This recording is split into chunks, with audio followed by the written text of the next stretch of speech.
हृदय में जिनके कृष्ण नाम बसा है, कृपा से जिनकी प्रेम धाम बसा है, चरणों में जिनके परमानंद मुकेशानंद महाराज मुकेशानंद।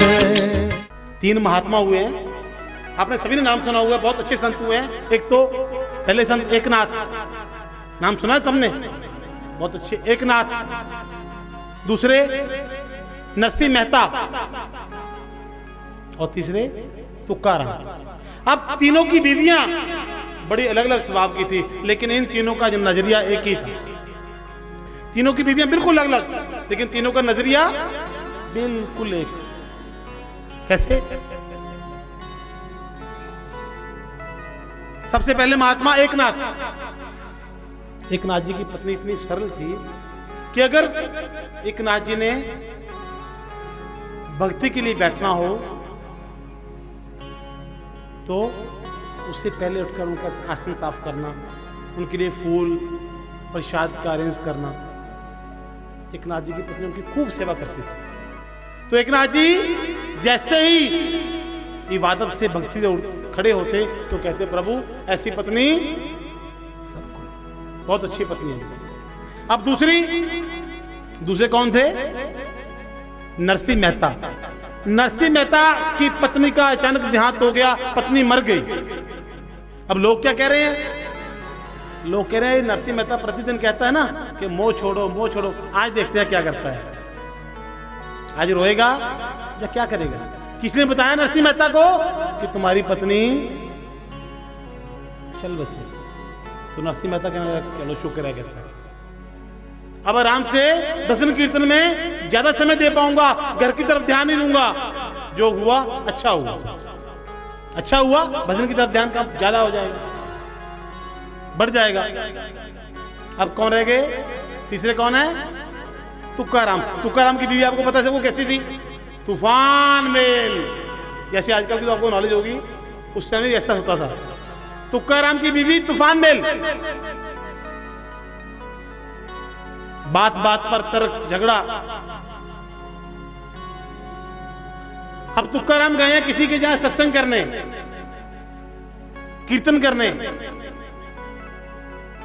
कीर्तन चल रहा है, तुकाराम जी को उस समय में भी सिस्टम होता था, काफी सामान चढ़ाया गया, कुछ फ्रूट तुकाराम जी को मिले, कुछ मिष्ठान, कुछ पैसे, काफी सामान तुकाराम जी के पास सत्संग में इकट्ठा हुआ दक्षिणा के रूप में। अभी सत्संग संपूर्ण नहीं हुआ था कि सत्संग में एक लड़का उठा और तुकाराम के घर पहुंचा, जाके तुकाराम की बीवी को बोला कि आज तुकाराम को सामान बहुत मिला है, बहुत सामान मिला है, आज बस आने ही वाला होगा। अब वो दरवाजे पर खड़ी हुई है, क्या इंतजार कर रही है कि तुकाराम आएंगे, सामान लेकर आएंगे। लेकिन तुकाराम कैसे थे? संत है ना, संत कैसे थे? उनका काम है हमेशा बांट देना, वो तो अपने पास रखते नहीं। किसी को संत कहते हैं ना, जो बांटना जानता हो वो कौन है? वही संत है, वही देवता है। तुकाराम जी बांटते हुए जा रहे हैं, बांटते हुए जा रहे हैं, बांटते हुए जा रहे हैं। अब जैसे ही घर पहुंचने वाले थे, सिर्फ एक चीज बाकी रह गई, गन्ना, शुगर केन, एक खाली एक गन्ना हाथ में, बड़ा सा गन्ना लिए। जैसे ही दरवाजे पे पहुंचे, तुकाराम की पत्नी ने देखा कि खाली हाथ, सामान कहाँ है? कहता बांट दिया। तुकाराम की बीवी को इतना गुस्सा आया, गन्ना हाथ से खींचा और दे सर पर मारा, एकदम तुकाराम जी के। वो सर पर मारा, क्या हुआ? गन्ना 2 पीस हो गए। तो तुकाराम जी क्या कह रहे हैं? अरे क्या बात है, शुक्र है परमात्मा, मैं सोच रहा था कि गन्ना एक है, खाने वाले 2 हैं, हम कैसे खाएंगे? अब तूने तो इंतजाम कर दिया, 1 के 2 कर दिए। जो अच्छी सोच रखते हैं वो ऐसी रखते हैं। तो तुकाराम जी कह रहे हैं कि 1 के 2 कर दिए। प्रभु ऐसी पत्नी शायद उनकी सुनी गई, इसलिए ऐसी मिल रही है सबको आजकल। शायद तुकाराम की भगवान ने सुन ली है ना। आजकल यही तो वाले चल रहे हैं, किसकी बीबी कैसी है। लेकिन अगर परिवार को खुश रखना चाहते हो तो सबसे पहले सहारा लो सत्संग का, ना के व्हाट्सएप का, फेसबुक का सहारा लेना है तो घर में भी जब खाना बनाओ ना तो हल्के म्यूजिक में कोई ना कोई धार्मिक म्यूजिक जरूर चलाओ। किचन में आप 15-20 दिन चला के तो देखो, देखना खाने में एनर्जी कैसी होगी, क्योंकि खाने में धर्म जरूरी है। खाने की शिफ्टें कितनी है, पहले उगाना, सबसे पहले उगाना, उसके बाद पकाना, उसके बाद खाना, फिर चबाना, फिर पचाना। अगर इसमें शुरू से धर्म होगा, खाना कैसे है, चबाना कहां से है, दांतों से, चबाना दांतों से, पचाना आंतों से। लेकिन बचेगा कब, अगर इसमें धर्म होगा, इसमें प्रेम होगा। ये नहीं कि एक तरफ तो चौपाती बन रही है, दूसरी तरफ एक तकपुर के सीरियल सास भी कभी बहू थी, है ना, सास भी कभी कहानी घर घर की, ऐसे सीरियल होते हैं ना। हर सीरियल में क्या दिखाया गया है, तर्क, झगड़ा। प्रेम तो किसी सीरियल में दिखाया ही नहीं। प्रेम किस पे होता है, जिसे भगवत कृपा होती है, जिस पे उस प्रभु की कृपा होती है। सत्संग में जो जा रहा है वो झगड़े से, तर्क से धीरे धीरे दूर होता है। लेकिन क्या सत्संग प्रतिदिन सुनना चाहिए? एक बार कबीर जी को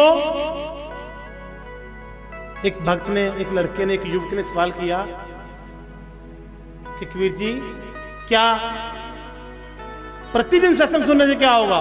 सत्संग एक बार सुन लिया ठीक है। कबीर जी कुछ नहीं बोले। वहां पर एक खूंटा लगा था, खूंटा यानी जिसे पंजाब में हम किला कहते हैं, किला गाड़ दिया पशु बांधने के लिए। खूंटा लगा था तो कबीर जी ने हथौड़ी उठाई और जोर से खूंटे पर दे मारी और चुपचाप चले गए। युवक वापस चला गया, उसे कुछ समझ नहीं आया। अगले दिन फिर आया, फिर यही सवाल किया कि प्रतिदिन सत्संग सुनने का क्या फायदा? फिर हथौड़ी उठाई कबीर जी ने, फिर जोर से खूंटे पर दे मारी। उसने सोचा शायद भक्त है, शायद मौन होगा, मौन की वजह से कुछ जवाब नहीं दे पा रहा। अब जब तीसरे दिन आया, यही सवाल किया, फिर हथौड़ी उठाई और जोर से दे मारी।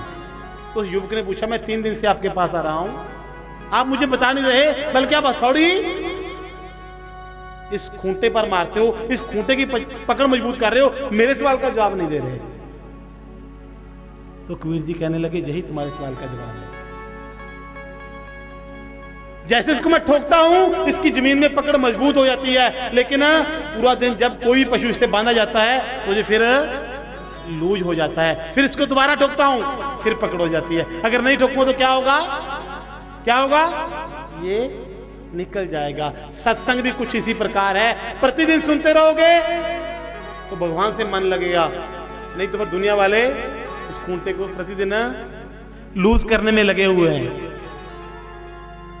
हमने पकड़ मजबूत बनानी है या लूज मजबूत? सत्संग का मतलब ये नहीं, अगर आपके पास समय भी ना हो ना तो एक महामंत्र का जाप कर लिया करो। महामंत्र हरे रामा हरे कृष्णा, इसका जाप कर लिया करो। सोना कितना कीमती है, सोना बहुत कीमती है ना, गोल्ड काफी कीमती है, लेकिन ये शरीर उससे भी ज्यादा कीमती है। कौन सुखी है? कौन सुखी है? जिसने सोने की चैन पहनी है या चैन से सो रहा है? दोनों में से कौन सुखी है? एक के पास सोने की चैन है, एक की चैन से सो रहा है। दोनों में से सुखी कौन है? एक के पास सोने की चैन है, एक की चैन से सो रहा है। दोनों में सुखी कौन है? जो चैन से सो रहा है। लेकिन सोना कीमती है, शरीर उससे भी ज्यादा कीमती है। सोने को जब काफी समय पहनते रहते हैं तो वो क्या हो जाता है, भद्दा हो जाता है, ब्लैकनेस आ जाती है उसमें। तो हम उसका क्या करवाते हैं, क्या करते हैं, उसको दोबारा चमकाने के लिए क्या करते हैं, उसको पॉलिश करते हैं। इसी प्रकार जब ये दुनियादारी में हम पूरा दिन घूमते हैं तो क्या हो जाता है हमारे साथ, ये विचार हमारे कैसे हो जाते हैं, गंदे हो जाते हैं। जैसे ही हम सत्संग में जाते हैं तो ये फिर से पॉलिश किए जाते हैं। किसी सत्संग प्रवचन में बैठोगे तो ये खुद ब खुद काला मन, बताया था ना पहले भी कि मोदी साहब क्या कर रहे हैं, काले धन को और हम काले मन को दोनों ही कर रहे हैं। वो काला धन सफेद करेंगे, इसी जन्म में काम आएगा आपके। करना जरूरी करना है, ये नहीं कि नहीं करना, करना है, लेकिन वो इसी जन्म में काम आएगा, इसी समय काम आएगा जब तक जिंदा हो। लेकिन काले मन को सफेद करोगे, जब तक ये दुनिया रहेगी तब तक काम आता रहेगा, यहां पर भी और वहां पर भी। साफ करना है तो काले मन। काला मन कैसे साफ होगा? जब कुछ बांटने की, ये देखो कि आज हम खाना खा रहे हैं, अभी खाना खाना शुरू नहीं किया, जब ध्यान से सोचो क्या हमारा पड़ोसी भूखा तो नहीं? क्या हमारा पड़ोसी भूखा तो नहीं?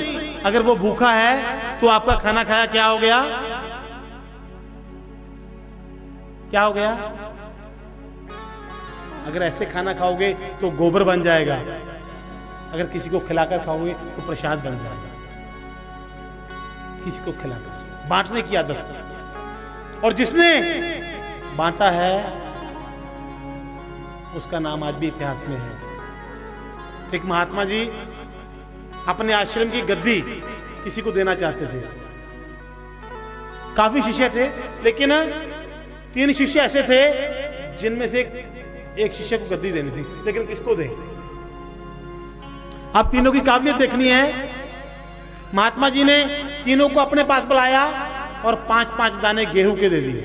गेहूं समझते हो ना, कनक। 5-5 दाने गेहूं के दिए और बोले कि मैं 5 साल के लिए, 4-5 साल के लिए यात्रा पे जा रहा हूं। उसमें पैदल जाते थे। यात्रा पे जा रहा हूं, ये 5 दाने आपको गेहूं के देके जा रहा हूं, इसको संभाल के रखना। अब तीनों ने दाने लिए। पहले ने क्या किया? अरे 5 साल बाद किसने दाने देखने हैं यार? कौन से दाने? कहां पर रख दिए? पता नहीं कहां गुम होंगे। अब दूसरे ने क्या किया? गुरुजी ने दिए हैं। उसने कपड़े की कटिंग ली, छोटा सा पीस लिया, उसमें 5 दाने बांध लिए, और जहां पर प्रतिदिन भजन कीर्तन करता था, ज्योति प्रचंड करता था, वहीं पर, यहां पर दीपक प्रचंड किया जाता था, वहीं पर रख दिया। अब तीसरा सोच रहा है गुरु ने 5 दाने दिए, इसमें कोई ना कोई राज है, क्या है? सोचता रहा तो उसने क्या किया? नेक्स्ट डे, अगले दिन, वो 5 दाने गमले में मिट्टी खोदकर मैं उसमें डाल दिया। तो 2, 3, 4, 5 महीने बाद क्या हुआ? वो 5 दाने के 200, 250, 300 दाने बन गए। अब आश्रम की जगह में उसको भी खिला दिया। अब वो 5, 6, 7, 8, 10 बोरी बन गई। अब उसको भी खिला दिया। वो लगभग 150-200 बोरी गेहूं की गोडाउन में रखी, और गुरुजी भी आ गया। गुरुजी आए, पहले को मिले कि बेटा दाने, कहते गुरुजी गुरुजी गुरुजी गुरुजी। गुरुजी समझ गए, दूसरे के पास गए, बेटा 5 दाने।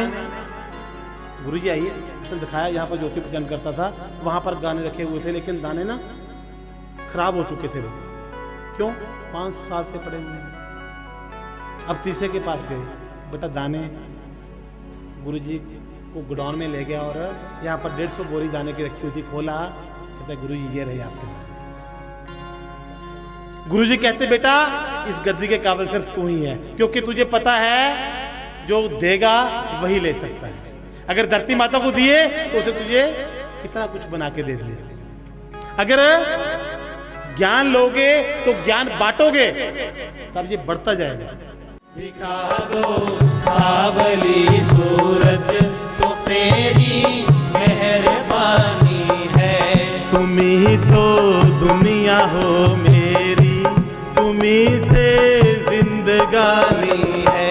तुम ही तो दुनिया हो मेरी, तुम ही से जिंदगानी है। दिखा दो सावरी सूरत, तो तेरी मेहरबानी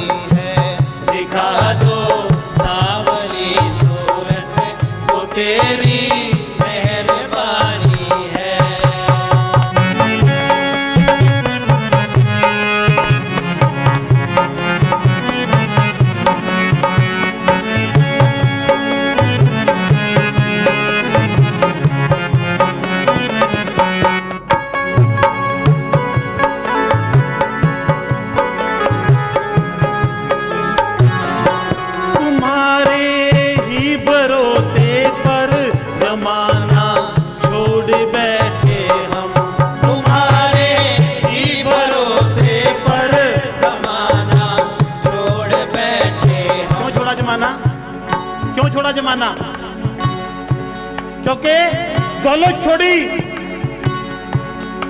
खजाना छोड़ दिया, दौलत छोड़ी, खजाना छोड़ दिया, तेरे इश्क में मोहन हमने घराना छोड़ दिया। जब से लिखा है घर के दरवाजे पे हरे कृष्णा, तो घर में मुसीबतों ने आना छोड़ दिया, तो घर में मुसीबतों में आना छोड़ दिया। एक बार उसका दिल से नाम लेके कहते, क्या कहना है? तुम्हारे ही भरोसे पर जमाना छोड़ बैठे हम, तुम्हारे ही भरोसे पर जमाना छोड़ बैठे हम। तुम्हें अपना बनाना है, तुम्हें अपना बनाना है, यही बस मन में ठानी है। तुम्हें अपना बनाना है, यही बस दिल में ठानी है। दिखा दो सावरी सूरत तो तेरी मेहरबानी है, दिखा दो सावरी सूरत तो तेरी मेहरबानी है।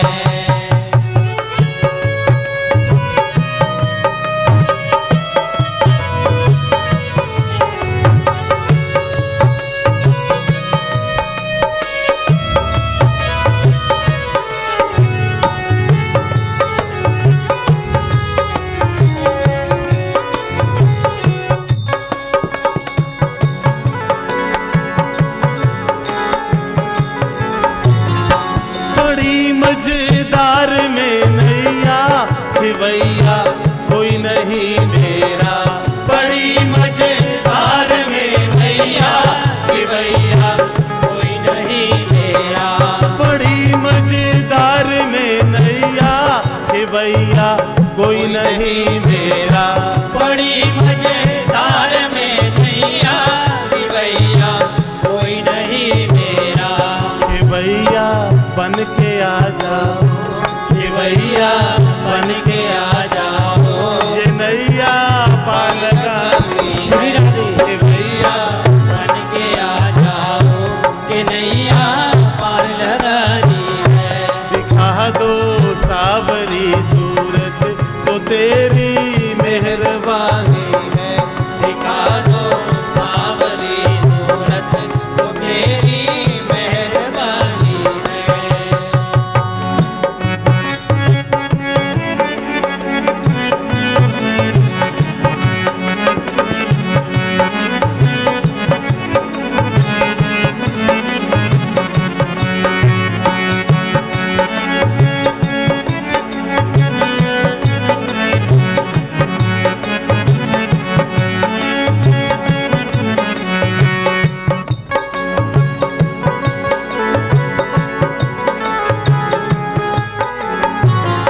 नदी है पाप की गठड़ी, वजन पापों का भारी है।